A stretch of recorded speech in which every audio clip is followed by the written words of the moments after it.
देश के नए संसद भवन का उद्घाटन 28 मई को प्रधानमंत्री नरेंद्र मोदी करने वाले हैं, लेकिन इसे लेकर लगातार विपक्ष जो है वो अपना विरोध दर्ज करा रहा है और बाइकॉट की उसने बात कही है। हमारे साथ समाजवादी पार्टी के राष्ट्रीय महासचिव एमएलसी स्वामी प्रसाद मौर्य जी, उनसे जानेंगे। सर, ये जो नया संसद भवन बना है, इसका उद्घाटन होना है, लेकिन तमाम दल उसका बाइकॉट कर रहे हैं। समाजवादी पार्टी भी इसमें शामिल है। बीजेपी कह रही है कि ये संसद भवन का नहीं, मोदी का विरोध सब कर रहे हैं। देखिए, कुल मिलाकर के नई पार्लियामेंट बनी है, सभी उसका स्वागत करें, उसका विरोध कोई नहीं कर रहा। लेकिन नए पार्लियामेंट के उद्घाटन का कार्य सही मायने में संविधान प्रमुख, राष्ट्र अध्यक्ष, देश के महामहिम राष्ट्रपति के कर कमलों द्वारा किया जाना चाहिए। ऐसा न करके यह देश की सर्वोच्च कुर्सी संविधान प्रमुख, राष्ट्र अध्यक्ष, राष्ट्रपति माननीय केवल मुर्मू जी का अपमान नहीं है, यह संविधान का भी अपमान है, लोकतांत्रिक व्यवस्था और परंपराओं का भी अपमान है, और साथ ही साथ भारतीय जनता पार्टी को ये नहीं भूलना चाहिए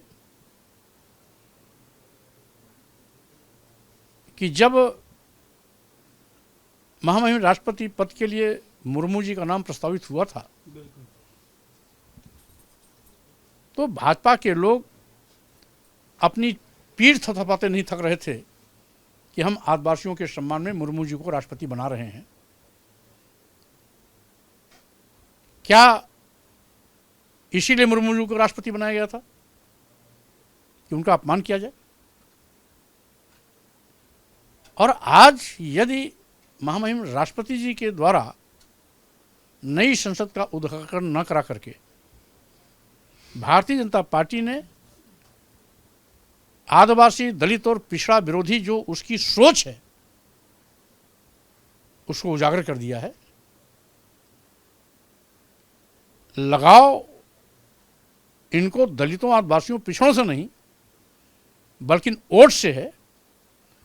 वोट साधने के लिए किसी हद तक वो आगे जा सकते हैं और उल्लू सीधा होने के बाद दूध की मक्खी की तरह दरकिनार बाहर करने में भी रंज मात्र संकोच नहीं करते हैं। तो कुल मिलाकर के राष्ट्रपति जी का अपमान संविधान का अपमान है, लोकतांत्रिक परंपराओं का अपमान है, देश की जनता का अपमान है। इसलिए भारतीय जनता पार्टी को अपने इस निर्णय पर पुनर्विचार करना चाहिए। बीजेपी कह रही जो बाइकॉट कर रहे हैं जनता, उनका 24 में बाइकॉट कर देगी। प्रोफेसर रामगोपाल यादव कह रहे हैं कि प्रधानमंत्री कर रहे हैं, कोई गलत नहीं है। देखिए, भारतीय जनता पार्टी को बहुत गलत मुगालते में नहीं रहना चाहिए। भारतीय जनता पार्टी को अपना अतीत भी नहीं भूलना चाहिए। कभी उसके 2 सांसद थे, आज पूर्ण बहुमत की सरकार में हैं। यह लोकतंत्र है, इसलिए किसी को कमतर कभी आंकना नहीं चाहिए। रही बात, अगर भारतीय जनता पार्टी इतनी शक्तिशाली थी तो हिमाचल प्रदेश में मुंह की क्यों खानी पड़ी? कर्नाटक में बुरी तरीके से उसे परास्त होने की नौबत क्यों आई? और सही मायने में भारतीय जनता पार्टी का दंभ और घमंड ही भारतीय जनता पार्टी को डुबोएगा। एक सवाल ये है कि नीतीश कुमार तीसरा मोर्चा की जो कवायद कर रहे हैं, लखनऊ आए तो अखिलेश यादव से मिले, कई बार और मिल चुके हैं, लेकिन केंद्रीय मंत्री हैं गिरिराज सिंह, बिहार से आते हैं, उन्होंने कहा कि नीतीश कुमार से बिहार तो संभल नहीं रहा और मुंगेरी लाल के हसीन सपने देख रहे हैं। देखिए, अब भारतीय जनता पार्टी के वो बड़े नेता हैं, मैं उनकी सोच की बलिहारी है कि अगर नीतीश कुमार जी से बिहार नहीं संभलता होता तो 8 बार वो मुख्यमंत्री कैसे होते? अगर नीतीश कुमार जी से बिहार नहीं संभलता होता तो भारतीय जनता पार्टी नीतीश जी के नेतृत्व में कई बार गठबंधन में शामिल क्यों होती? तो ये तो भारतीय जनता पार्टी का साथ नीतीश जी ने छोड़ दिया, भारतीय जनता पार्टी को झिटक करके बाहर कर दिया, इसलिए भाजपा नेताओं के लिए अब ये अंगूर खट्टे दिखाई पड़ रहे हैं। एक सवाल ये कि समाजवादी पार्टी के गठबंधन आरएलडी के प्रदेश अध्यक्ष रामाशीष राय हैं, उन्होंने कहा कि निकाय चुनाव में आरएलडी को इसलिए हार मिली कि सपा ने गठबंधन तोड़ दिया और इसकी वजह से आरएलडी को नुकसान हुआ। देखिए, कुल मिलाकर के ये निहायत स्थानीय स्तर का चुनाव है। इसमें पार्टी बहुत मायने नहीं रखती। प्रत्याशियों का अपना कार्य, अपना व्यवहार, अपनी लोकप्रियता पहला महत्व रखती है।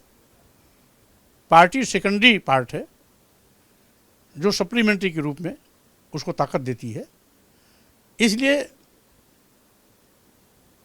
निकाय, चाहे स्थानीय निकाय, ग्राम पंचायत का चुनाव हो, नगर पंचायत का चुनाव हो, या स्थानीय निकाय का हो, नगर निकाय का हो, कोई भी हो, ये सब पार्टी की तराजू पर नहीं तोलना जाना चाहिए। हाँ, ये है कि कार्यकर्ताओं की मांग थी, सिंबल दिए गए, लेकिन फिर भी नगर पंचायतों में, नगर पालिकाओं में जिस तरीके से समाजवादी पार्टी ने बड़े पैमाने पर सीट जीतने में कामयाबी पाई है, नगर निगमों में उसका वोट ग्राफ बढ़ा है। जहाँ भी हमने देखा, जहाँ हम हारे भी हैं, विगत चुनाव की तुलना में हमारा वोट 2 गुना, 2.5 गुना से भी ज़्यादा बढ़ा है।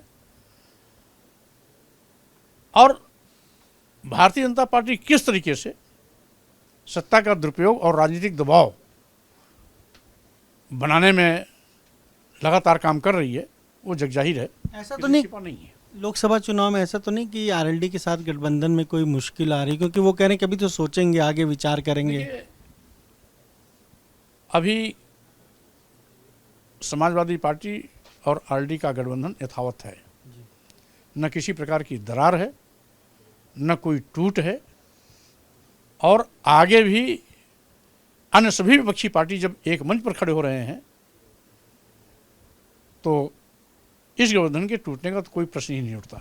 आपका राजनीति में लंबा अनुभव है, 3 दशक का कम से कम अनुभव है, तमाम सरकारों मंत्री रहे। क्या आपको नहीं लगता कि समाजवादी पार्टी को 2024 के लिए कांग्रेस के साथ यूपी में जाना चाहिए कम से कम? देखिए, कुल मिलाकर के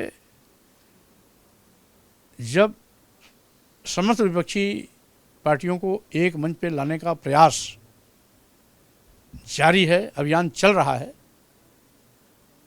तो अभी अंतिम निर्णय की प्रतीक्षा सबको करनी चाहिए। यानी कांग्रेस भी साथ आ सकती है या सपा कांग्रेस के साथ गठबंधन में जा सकती जब सभी विपक्षी पार्टी एक मंच पर आ रहे हैं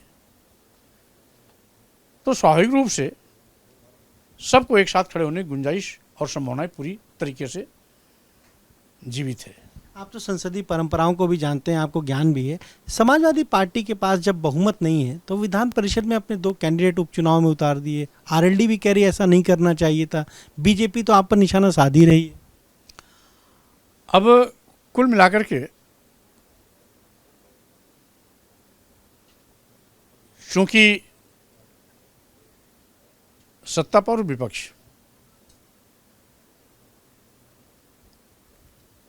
ये 2 खेमे होते हैं। विपक्ष का काम है सत्ता पक्ष को घेरना, हर मोर्चे पर घेरना, कहीं मुद्दों के साथ, कहीं रणनीति के साथ। तो इसलिए सत्ता पक्ष के घेरबंदी के लिए विपक्ष अपनी भूमिका निभा रहा है, इसको अन्यथा और तरीके से नहीं लेना चाहिए। क्या समाजवादी पार्टी के वोट बैंक के जो बहु विधायक हैं उसमें कहीं सेंधमारी तो नहीं हो जाएगी? बहरहाल दूर दूर तक इस प्रकार की कोई संभावना नहीं है। आखिरी सवाल है, धीरेन्द्र शास्त्री, उन्होंने जो बात कही हिंदू राष्ट्र को लेकर, आप बड़ा नाराज हो गए, आपने उस पर तमाम सारी बातें कह दी। देखिए, जो भी इस देश में आस्था रखते हैं और संविधान में आस्था रखते हैं, वो संविधान विरोधी और देश विरोधी कोई भी बात कहे स्वाभाविक रूप से नागवार गुजरेगी। और हम ही नहीं, अनेक संतों महात्मा ने भी धीरेन्द्र शास्त्री पर इस प्रकार का कमेंट किया कि धीरेन्द्र शास्त्री दसियों ऐसे हर साल पैदा होते हैं और विदा हो जाते हैं, इसलिए इसको बहुत गंभीरता से नहीं लिया जाना चाहिए। तो स्वाभाविक रूप से जो भी राष्ट्रभक्त है, जो भी संविधान में आस्था रखता है, वो धीरेन्द्र शास्त्री जैसे बड़बोलेपन लोगों के बयान को तवज्जो नहीं देता है। क्योंकि आज ये कहना बड़ा आसान है कि हम हिंदू राष्ट्र की मांग कर रहे हैं। अगर आप हिंदू राष्ट्र की मांग कर रहे हो तो कल हर प्रदेश के लोग, हर वर्ग के लोग, हर जमात के लोग, हर पंथ के लोग अपने अपने तौर तरीके से राष्ट्र की मांग क्यों नहीं कर सकते हैं? इसका मतलब है हिंदू राष्ट्र की मांग करना देश के बंटवारे का बीज बोना है। यही नहीं, हमारा संविधान समाजवादी, पंथ निरपेक्ष, लोकतंत्रात्मक सोच पर आधारित है, यानी संविधान की मूल भावना के भी विरोध में है। इसलिए जो संविधान विरोधी है और राष्ट्र विरोधी है, उस बयान को सबको मिलकर के विरोध करना चाहिए। अन्यथा आज भारतीय जनता पार्टी धीरेन्द्र शास्त्री को आगे करके हिंदू राष्ट्र की मांग उठा करके देश को बंटवारे की ओर ले जा रही है। तो ये आपने सुना, क्या कहना है समाजवादी पार्टी के एमएलसी स्वामी प्रसाद मौर्य का। साफ तौर पर कह रहे हैं कि जो नई संसद बनी है उसका सभी स्वागत कर रहे हैं, लेकिन जिस तरीके से उसका उद्घाटन किया जा रहा है और राष्ट्रपति को नहीं बुलाया जा रहा है, विरोध उसका हो रहा है। और साथ ही साथ जिस तरह से अगर हम कहें कि जो समाजवादी पार्टी ने अपने 2 उम्मीदवार विधान परिषद में उपचुनाव में उतारे, उन्होंने कहा है कि विपक्ष का काम सरकार को घेरना है और कई बार मैसेज देने के लिए भी बहुत सारी चीज़ें राजनीति में की जाती हैं। कैमरा से हरिओम के साथ अनुभव शुक्ला, एबी गंगा, लखनऊ।